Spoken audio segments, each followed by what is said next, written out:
Bismillahirrahmanirrahim. Assalamualaikum warahmatullahi wabarakatuh. Selamat siang anak-anak.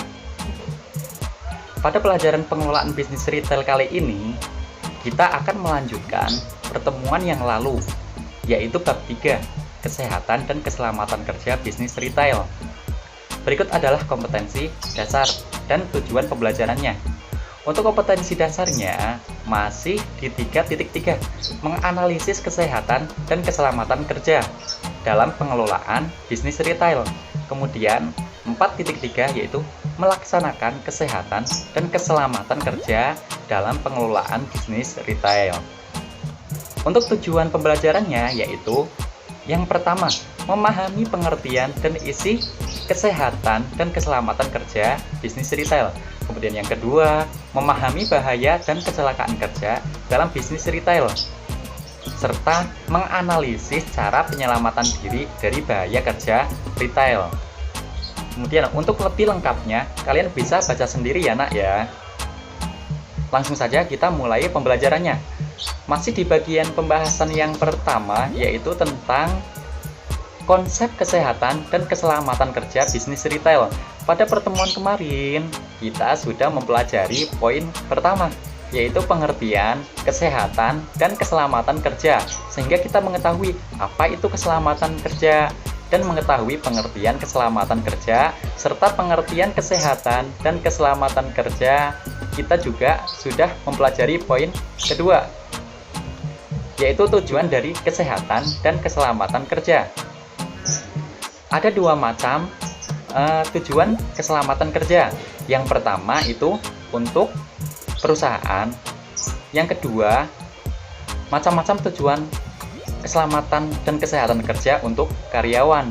Kemudian, poin terakhir yang kita bahas di penjelasan yang lalu adalah lambang atau logo dari kesehatan dan keselamatan kerja, sehingga kita mengetahui logo dan arti dari lambang tersebut. Selain itu, saya juga sudah menjelaskan tentang beberapa prosedur kerja dengan aman dan tertib ya nak ya. Bapak harap kalian tidak melupakan pembahasan-pembahasan di penjelasan poin yang pertama, kedua, dan ketiga. Karena di pertemuan kali ini, kita akan membahas poin yang keempat dan poin kelima, serta pembahasan yang kedua. Langsung saja kita masuk ke poin keempat, yaitu Undang-Undang Kesehatan dan Keselamatan Kerja.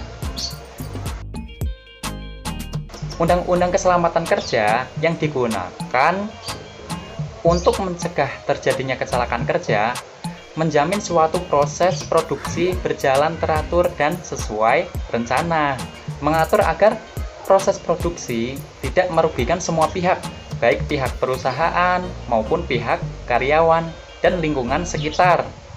Pada pasal 86 Undang-Undang Nomor 13 Tahun 2003 dikatakan bahwa setiap pekerja atau buruh mempunyai hak untuk memperoleh perlindungan atas keselamatan dan kesehatan kerja, moral dan kesusilaan, perlakuan yang sesuai dengan harkat dan martabat serta nilai-nilai agama.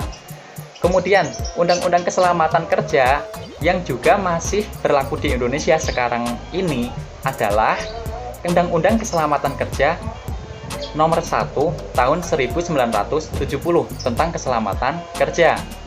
Undang-undang inilah yang mengatur tentang keselamatan kerja dalam segala tempat kerja, baik di darat, di dalam tanah, di permukaan air, di dalam air maupun udara, yang berada di dalam wilayah kekuasaan hukum Republik Indonesia. Dari pernyataan tersebut sudah jelas ya nak, bahwa ruang lingkup pemberlakuan Undang-Undang Kesehatan dan Keselamatan Kerja dibatasi oleh adanya 3 unsur yang harus dipenuhi secara kumulatif terhadap tempat kerja. 3 unsur yang harus dipenuhi adalah yang pertama, tempat kerja di mana dilakukan pekerjaan bagi suatu usaha. Yang kedua, adanya tenaga kerja. Kemudian yang ketiga, ada bahaya di tempat kerja itu. Undang-Undang Nomor 14 Tahun 1969 menyebutkan bahwa tenaga kerja merupakan modal utama serta pelaksanaan dari pembangunan. Kemudian kita masuk ke poin yang kelima ya nak, yaitu tentang kecelakaan kerja. Dapat kalian lihat bahwa kecelakaan kerja adalah suatu kejadian yang tidak diduga semula dan tidak dikehendaki oleh orang yang melakukan proses aktivitas kerja. Faktor-faktor dalam hubungan pekerjaan yang dapat mendatangkan kecelakaan disebut sebagai bahaya kerja. Selanjutnya, ada beberapa faktor penyebab kecelakaan kerja ya nak. Beberapa faktor penyebab kecelakaan kerja tersebut yaitu sebagai berikut. Yang pertama, faktor manusia. Di antaranya, kurang keterampilan atau pengetahuan. Misalnya, keterampilan atau pengetahuan tentang bahaya kebakaran serta konsleting listrik dalam toko retail. Kemudian, faktor material atau peralatannya. Misalnya, bahan yang seharusnya dibuat dari besi dibuat dengan bahan lain yang lebih murah, sehingga menyebabkan kecelakaan kerja.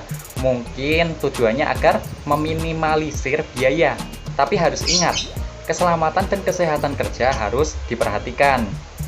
Faktor berikutnya yaitu sumber bahaya, meliputi perbuatan bahaya, misalnya metode kerja yang salah, sikap kerja yang terledor, kemudian kondisi atau keadaan bahaya, misalnya lingkungan kerja yang tidak aman serta pekerjaan yang membahayakan.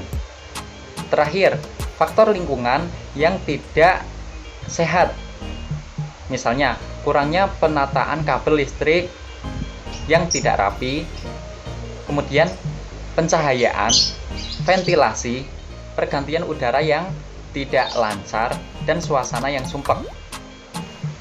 Berikut adalah kerugian akibat kecelakaan kerja.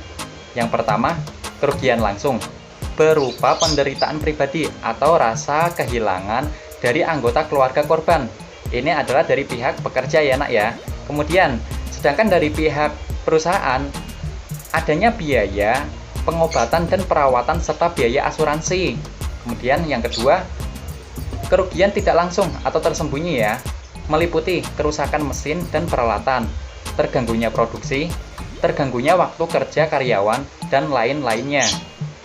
Selanjutnya kita masuk ke pembahasan kedua ya nak, yaitu kesehatan dan keselamatan kerja bisnis retail.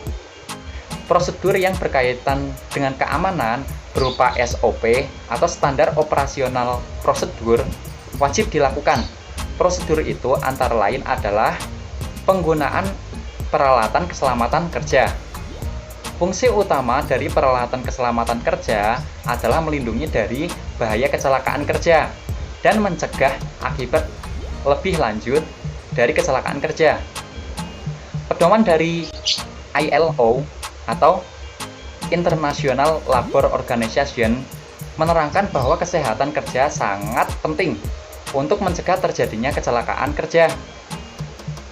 Pedoman itu antara lain, yang pertama, melindungi pekerja dari setiap kecelakaan kerja yang mungkin timbul dari pekerjaan dan lingkungan kerja. Kemudian yang kedua, membantu pekerja menyesuaikan diri dengan pekerjaannya. Kemudian yang ketiga, memelihara atau memperbaiki keadaan fisik, mental, maupun sosial para pekerja.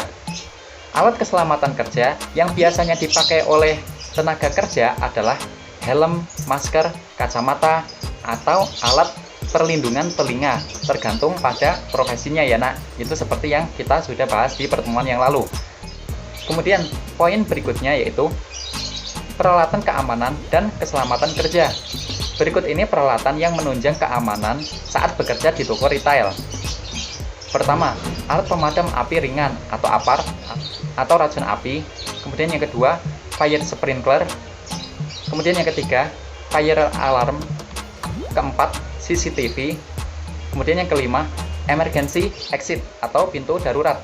Untuk penjelasan masing-masing peralatan, bisa kalian baca di buku kalian sendiri ya nak. Selanjutnya, pencegahan dari bahaya kerja. Upaya pencegahan itu perlu untuk mengantisipasi terjadinya bahaya. Maksudnya, keselamatan kerja mencakup pencegahan kecelakaan kerja dan perlindungan terhadap tenaga kerja dari kemungkinan terjadinya kecelakaan sebagai akibat dari kondisi kerja yang tidak aman dan atau tidak sehat. Syarat-syarat kesehatan, keselamatan, dan keamanan kerja ditetapkan sejak tahap perencanaan hingga keseluruhan proses yang mengandung dan dapat menimbulkan bahaya kecelakaan. Kemudian, cara atau upaya penyelamatan diri. Berikut adalah cara atau upaya penyelamatan diri apabila terjadi kebakaran tidak disengaja atau konsleting listrik di toko retail. Sebagai pegawai atau karyawan dan pengunjung atau pembelinya adalah sebagai berikut. Yang pertama, usahakan jangan panik. Jika ada, bunyikan tanda bahaya atau alarm dan gunakan peralatan keamanan serta keselamatan dalam toko retail. Kemudian yang kedua, jika masih memungkinkan, matikan peralatan listrik dan jangan menyiram sumber kebakaran dengan air apabila masih terdapat arus listrik. Kemudian yang ketiga, jika sudah tidak dapat diatasi dengan peralatan keamanan dan keselamatan, segera hubungi pemadam kebakaran di nomor 112 atau PLN di nomor 123. Yang keempat, melindungi saluran pernapasan. Yang kelima, ikuti petunjuk evakuasi. Jika kebakaran tidak bisa dikendalikan, segera melakukan evakuasi diri dan jangan sampai terjebak di keramaian. Alhamdulillah, bab 3 telah selesai kita bahas ya nak. Bapak harap pembelajaran ini dapat dipahami dengan mudah dan jelas. Itu saja yang dapat Bapak sampaikan. Apabila ada yang mau ditanyakan atau belum jelas, kalian bisa tanyakan langsung melalui nomor WA Bapak ya. Semoga pembahasan kita ini bisa bermanfaat bagi kehidupan kita. Kurang lebihnya mohon maaf dan terima kasih. Wassalamualaikum warahmatullahi wabarakatuh.